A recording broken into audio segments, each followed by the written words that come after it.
जय हिंद मित्रांनो, मी गणेश पाटील तुमचं सगळ्यांचं पुन्हा एक नवीन व्हिडिओमध्ये वनरक्षक भरतीच्या या व्हिडिओमध्ये आपल्या चॅनलवरती स्वागत करतो।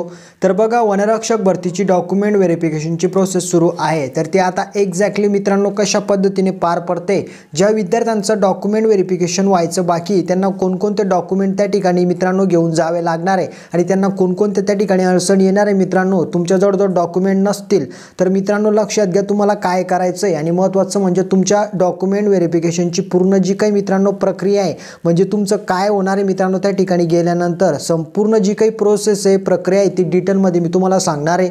नागपूर असो, त्याच्यानंतर ठाणे असो, त्याच्यानंतर छत्रपती संभाजीनगर, धुळे असो, तर पूर्ण प्रोसेस कशा पद्धतीने तुमचे डॉक्युमेंट त्या ठिकाणी मित्रांनो घेतले जाणार आहे, तुम्हाला कोणकोणते डॉक्युमेंट पाहिजे, काय काय प्रोसेस कशी होणार आहे, काय होणार आहे, तुमच्याजवळ डॉक्युमेंट नसतील तर तुम्हाला काय करायचं आहे, तर सर्व काही डिटेलमध्ये मी तुम्हाला सांगणार आहे। हा व्हिडिओ अत्यंत महत्त्वपूर्ण आहे मित्रांनो सर्वच विद्यार्थ्यांसाठी, त्यामुळे न स्किप करता शेवटपर्यंत पहा। चॅनलवरती नवीन असाल तर चॅनलला सबस्क्राइब करून घ्या। समोरच्या अपडेट जसे येतील तसे सर्वप्रथम तुम्हाला आपल्या चॅनलवरती पाहायला मिळत असतात, त्यामुळे चॅनलला सबस्क्राइब करून घ्या।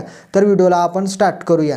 तर मित्रांनो बघा, विद्यार्थ्यांना आपण मित्रांनो मागच्या वेळेस असो, त्याच्यानंतर त्याच्या अगोदर असो, मी तुम्हाला बोललेलो आहे की डॉक्युमेंट व्हेरिफिकेशनसाठी तुम्हाला कोणकोणते कागदपत्र तयार ठेवायचे मित्रांनो, ठीक आहे। आता महत्त्वाचं म्हणजे मित्रांनो, जी काही नाशिकला 2 दिवसाच्या आत म्हणजे मित्रांनो 2 दिवसामध्ये डॉक्युमेंट व्हेरिफिकेशनची पूर्णपणे प्रोसेस झालेली आहे, तर त्याच्यामध्ये विद्यार्थ्यांनी कशा पद्धतीने या ठिकाणी डॉक्युमेंट दिलेले आहे आणि तुमच्याजवळ मित्रांनो हॉल तिकीट नसेल, फॉर्मची प्रिंट नसेल किंवा मित्रांनो तुमच्याजवळ एखादी कास्ट व्हॅलिडिटी नसेल तर त्याचं तुम्हाला काय करायचं आहे ते पण मी तुम्हाला सांगतो। तर मित्रांनो सर्वप्रथम तुम्हाला इथून गेल्यावरती काय करायचं आहे, त्या ठिकाणी तुम्हाला तुमचं हॉल तिकीट द्यायचं आहे मित्रांनो। ते हॉल तिकीट दिल्यानंतर मध्ये तुम्हाला एंट्री भेटेल, मध्ये एंट्री भेटल्यानंतर तुम्हाला तिथून एक लिस्ट देतील मित्रांनो वनरक्षकचे अधिकारी। तुम्ही ठाण्यामध्ये जा किंवा नागपूरमध्ये जा किंवा मित्रांनो नाशिकमध्ये जा किंवा कुठेही जा, धुळे जा, त्याच्यानंतर संभाजीनगर जा, तर तुम्हाला ते लिस्ट देतील आणि त्याच्यामध्ये तुम्हाला जेवढी बी डॉक्युमेंट दिलेले आहे तेवढे तुम्हाला सिरीजनुसार तयार करून ठेवायचे मित्रांनो। 2 सेट, पहिला म्हणजे ओरिजिनलचा आणि दुसरा म्हणजे जेरॉक्सचा, ठीक आहे। असं तुमचं होणार आहे मित्रांनो, ठीक आहे।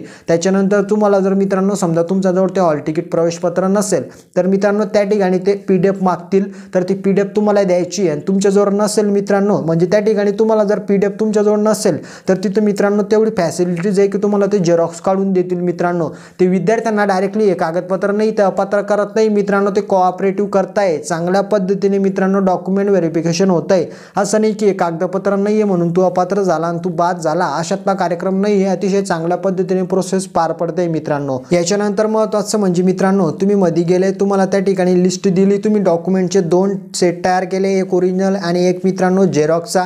त्याच्यानंतर मित्रांनो तुम्हाला त्या ठिकाणी तुमचा नंबर येईपर्यंत वेट करायचा आहे। तुमचा नंबर आला की त्या ठिकाणी तुम्हाला डॉक्युमेंट दाखवायची मित्रांनो, सादर करायचे। मग त्याच्यामध्ये तुमचं आधार आहे, त्याच्यानंतर पॅन कार्ड आहे मित्रांनो, ठीक आहे। आधार कार्ड आहे, पॅन कार्ड आहे, जे मी डॉक्युमेंट बोलतोय ते नोट करून घ्या मित्रांनो काय काय, तर ठीक आहे लक्षात घ्या।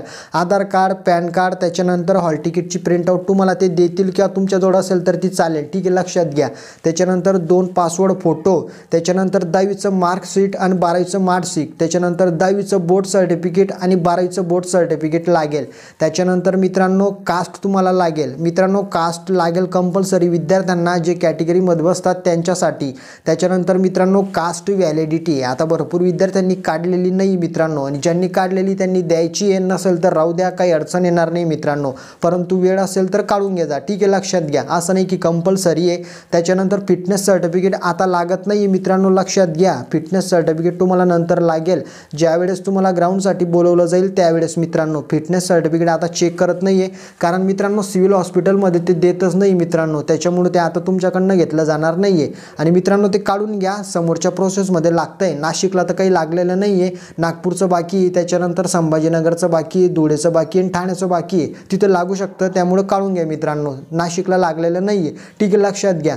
त्याच्यानंतर हे सगळे डॉक्युमेंट तुम्हाला तिथं जमा करायचे, त्या ठिकाणी मित्रांनो सही करायची आहे आणि मग त्याच्यानंतर तुमचे डॉक्युमेंट ते घेतील मित्रांनो। तर अशी मित्रांनो 1 ते 1.5 तासाची मित्रांनो पूर्णपणे प्रोसेस आहे। तर अशाच पद्धतीने पूर्णपणे मित्रांनो तिथं तुमची नागपूरची असो किंवा मित्रांनो जे अदर ठिकाणी आहे, छत्रपती संभाजीनगर, धुळे असो, तर सर्वांची मित्रांनो डॉक्युमेंट व्हेरिफिकेशनची प्रोसेस होणार आहे। आता काही म्हणतील माझं हे हरपलं आहे, माझ्याकडे झेरॉक्स आहे, माझ्याकडे ते आहे, माझ्याकडे हे, तर मित्रांनो लक्षात घ्या तुमच्याजवळ जर नसलं तरी चालेल मित्रांनो। असं नाही की मित्रांनो ते अपात्र करताय, ते पूर्णपणे कोऑपरेटिव्ह करताय आणि चांगल्या पद्धतीने प्रोसेस पार पडते मित्रांनो, ती वेळ देत आहे मित्रांनो. आणि तुमच्याजवळ काही नसेल तर झेरॉक्स नसेल तर त्या ठिकाणी ते काढून देत आहे. तर वेळ देत आहे लक्षात घ्या. याच्यामध्ये काही नशीन समजलेलं तर कमेंटमध्ये विचारा. संपूर्ण प्रोसेस मी तुम्हाला सांगितलेली आहे. आता डॉक्युमेंट बाकी असतील तर ते काढून घ्या मित्रांनो. व्हिडिओ लक्षात आला असेल. पूर्ण प्रोसेस अशाच पद्धतीने पार पडणार आहे. तुमचा नंबर जी काही ग्राउंडसाठी जी काही डॉक्युमेंट व्हेरिफिकेशनसाठी पात्रता लिस्ट लागलेली मित्रांनो लक्षात घ्या. तर बघा त्याच्यामध्ये तुमचा नंबर दिलेला आहे आणि तुमच्या मित्रांनो डॉक्युमेंट व्हेरिफिकेशनची वेळ दिली ती नीट पहा. नीट डॉक्युमेंट व्हेरिफिकेशनसाठी चाललं जा मित्रांनो. याच्यामध्ये काही नशीन समजलेलं कमेंटमध्ये विचारा आणि समोरचे अपडेट सर्वप्रथम पाहण्यासाठी चॅनलला सबस्क्राईब करून घ्या. व्हिडिओला लाईक करा, मित्रांमध्ये शेअर पण करा. तर भेटूया आपण पुढच्या व्हिडिओमध्ये. जय हिंद, जय महाराष्ट्र.